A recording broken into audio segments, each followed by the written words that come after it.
term we threw around last night in the campfire is it's on brand.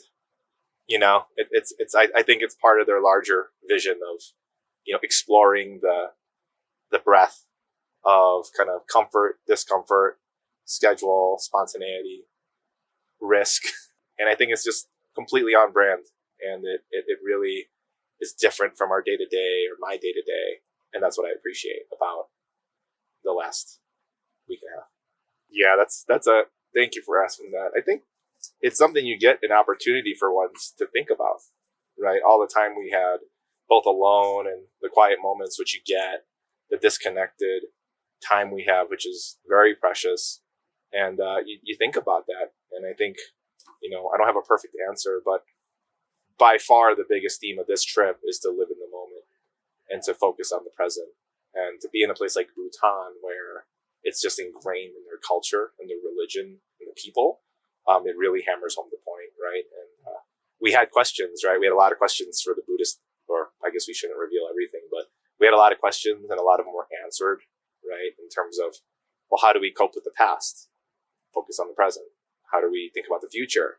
We'll focus on the present, right? So I think we have near zero ability to do that in some of the parts that we come from, United States or Canada or wherever.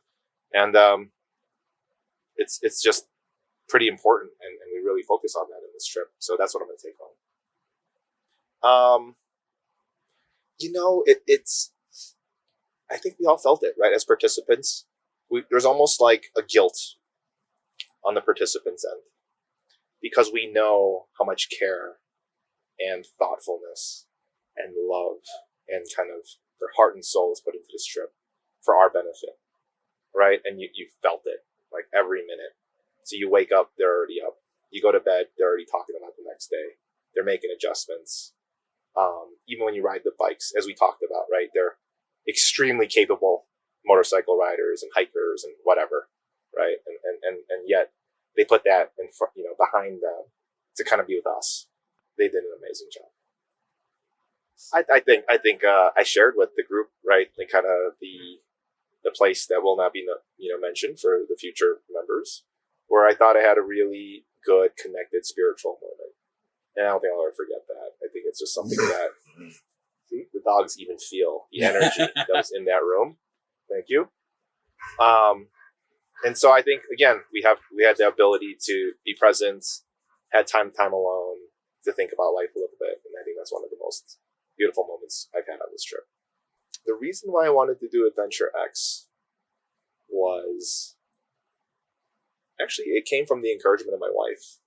And I think sometimes those in your life who know you best know maybe what you even need. And so I think that's what made it extra special. It's like you had the support, and obviously it turned out well. So what surprised me was the entire trip. Every minute was a surprise, and I'm still not convinced that we're not going to go for like a 6-hour hike after another beer. I'm fully on the ready, and there is no expectation anymore about the future.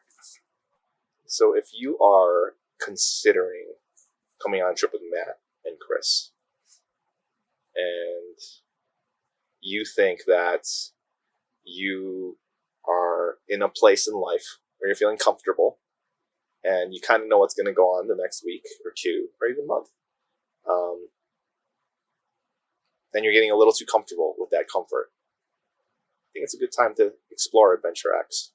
That's what I think one of the main outcomes of AdventureX is to stretch your boundaries so you realize what's true discomfort, what's comfort, and kind of feel that variance. So that's what I would tell somebody thinking about it, is that deep down inside, I think they know whether they need to come to one of these trips.